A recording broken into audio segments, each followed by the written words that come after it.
Hi everyone, I am advocate सपना कौशिक और आज हम बात करेंगे कि किसी भी अरेस्टेड पर्सन यानी कि गिरफ्तार होने वाले व्यक्ति के क्या अधिकार होते हैं।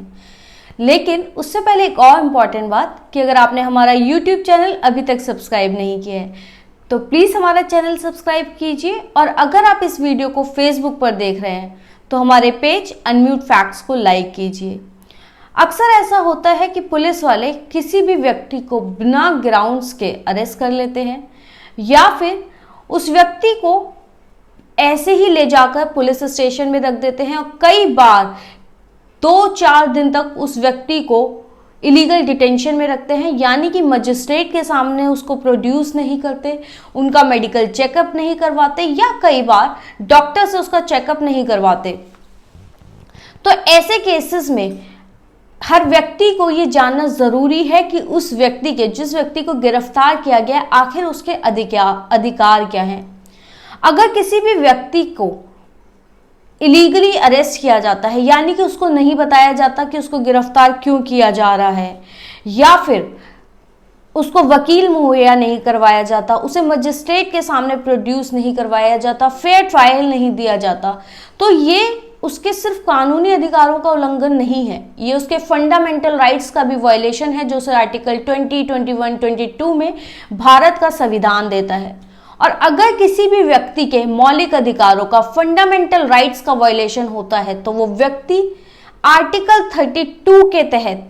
सुप्रीम कोर्ट में डायरेक्ट अप्रोच भी कर सकता है। भारत के हर व्यक्ति को कुछ मौलिक अधिकार दिए गए हैं जो कि संविधान ने उसको दिए हैं। इसके अलावा कुछ कानूनी अधिकार भी दिए गए हैं जो कि सीआरपीसी में दिए गए हैं कि अगर किसी भी व्यक्ति को गिरफ्तार किया जाएगा तो आर्टिकल 50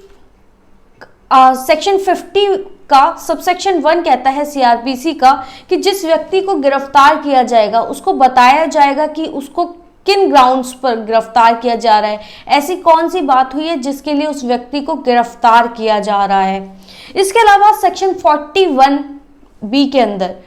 जिस व्यक्ति को गिरफ्तार किया जाता है उसके लिए एक अरेस्ट मेमो बनाया जाता है। उस अरेस्ट मेमो में ये लिखा जाता है कि उस व्यक्ति को किस स्थान से गिरफ्तार किया गया है, किस तारीख को गिरफ्तार किया गया है, और उस अरेस्ट मेमो पर जो पुलिस ऑफिसर अरेस्ट कर रहा है उसके साइन होते हैं। इसके अलावा वहाँ जिस सोसाइटी में उसको गिरफ्तार किया गया वहाँ के किसी रिस्पेक्टेबल सम्मानित व्यक्ति के या फिर उस व्यक्ति के फैमिली मेंबर के साइन होते हैं अरेस्ट मेमो पर, और साथ के साथ जिस व्यक्ति को गिरफ्तार किया गया है उसका भी अरेस्ट मेमो पर साइन लिया जाता है। इसके अलावा सेक्शन 57 के तहत जिस व्यक्ति को गिरफ्तार किया गया है उसको मजिस्ट्रेट के सामने 24 घंटे के अंदर अंदर प्रोड्यूस किया जाता है। अगर उस व्यक्ति को 24 घंटे के अंदर प्रोड्यूस नहीं किया जाता है मजिस्ट्रेट के सामने, तो ये माना जाएगा कि उस व्यक्ति को इलीगल डिटेंशन में रखा गया है। इसके अलावा आर्टिकल 20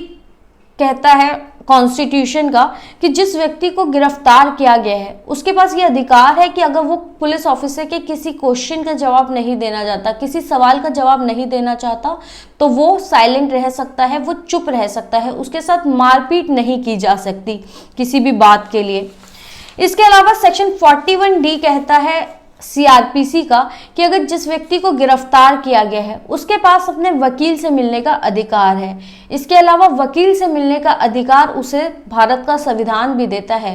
कोई भी पुलिस ऑफिसर किसी भी व्यक्ति को जिसको गिरफ्तार किया गया है उसे उसके वकील से मिलने से नहीं रोक सकता। यहाँ तक कि आपने सुना होगा कि अगर किसी भी व्यक्ति को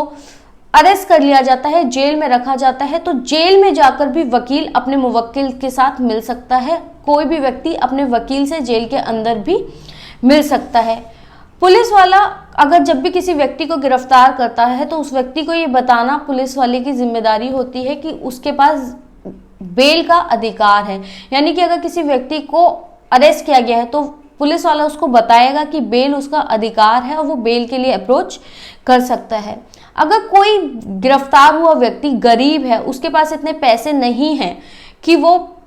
अपने लिए वकील चुन सके, अपने लिए वकील अरेंज कर सके, तो उसके पास फ्री लीगल एड का भी अधिकार यानी कि निःशुल्क कानूनी सहायता उसे उपलब्ध कराई जाएगी। किसी भी व्यक्ति का फेयर ट्रायल मतलब हर व्यक्ति का ये अधिकार है कि उसको फेयर ट्रायल मिले, उसे अपनी बेगुनाही को साबित करने के लिए पूरे चांस दिए जाएंगे, उसे पूरा ये मुहैया करवाया जाएगा, पूरा अवसर दिया जाएगा कि वो खुद को निर्दोष साबित कर सके, अपने फेवर में एविडेंस प्रोड्यूस कर सके।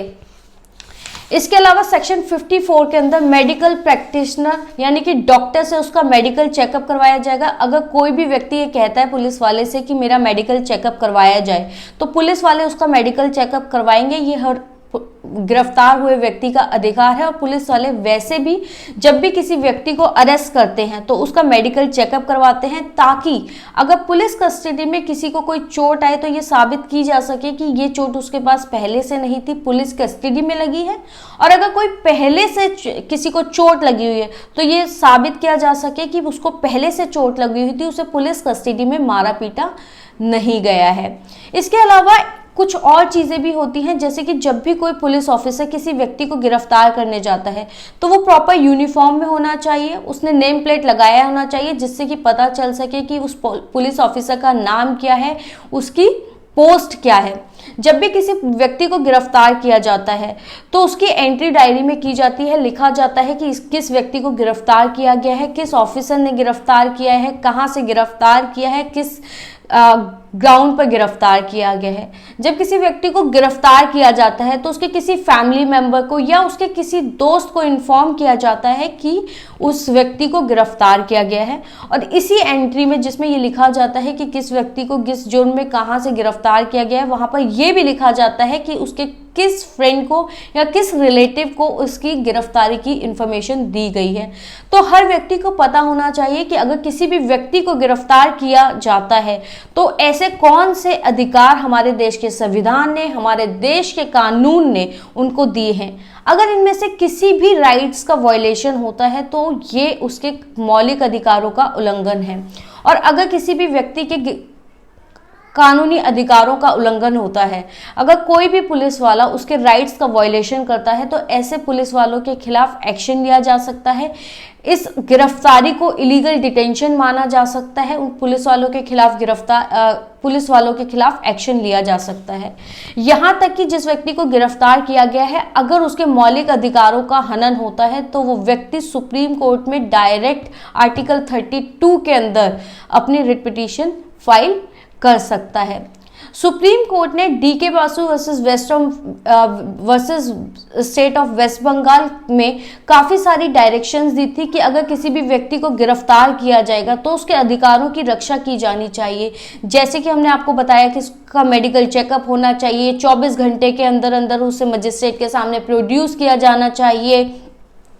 जो भी अधिकारी उसको गिरफ्तार कर रहा है वो उसको बताएगा कि उसके ग्राउंड्स क्या हैं। जिस भी व्यक्ति को गिरफ्तार किया जाएगा उसके रिलेटिव को या उसके किसी दोस्त को इन्फॉर्म किया जाएगा। जब भी उस व्यक्ति को गिरफ्तार किया जाएगा तो वहीं पर उसका अरेस्ट मेमो तैयार किया जाएगा, जिस पर उस व्यक्ति के साइन होंगे जिसको गिरफ्तार किया गया है, पुलिस ऑफिसर के साइन होंगे जिसने गिरफ्तार किया है, कौन पुलिस ऑफिसर गिरफ्तार कर रहा है उसका नाम लिखा जाएगा। इसके अलावा उस अरेस्ट मेमो की कॉपी भी उस व्यक्ति को दी जाएगी जिसको गिरफ्तार किया जा रहा है। ऐसी ही बहुत सारी गाइडलाइंस सुप्रीम कोर्ट ने DK Basu versus state of Bengal के केस में इशू की थी, गाइडलाइंस दी थी, जिनको बाद में CRPC में भी सम्मिलित कर दिया गया। आपको ये वीडियो कैसा लगा और आप किन और मुद्दों पर वीडियोस चाहते हैं, प्लीज कमेंट सेक्शन में बताएं।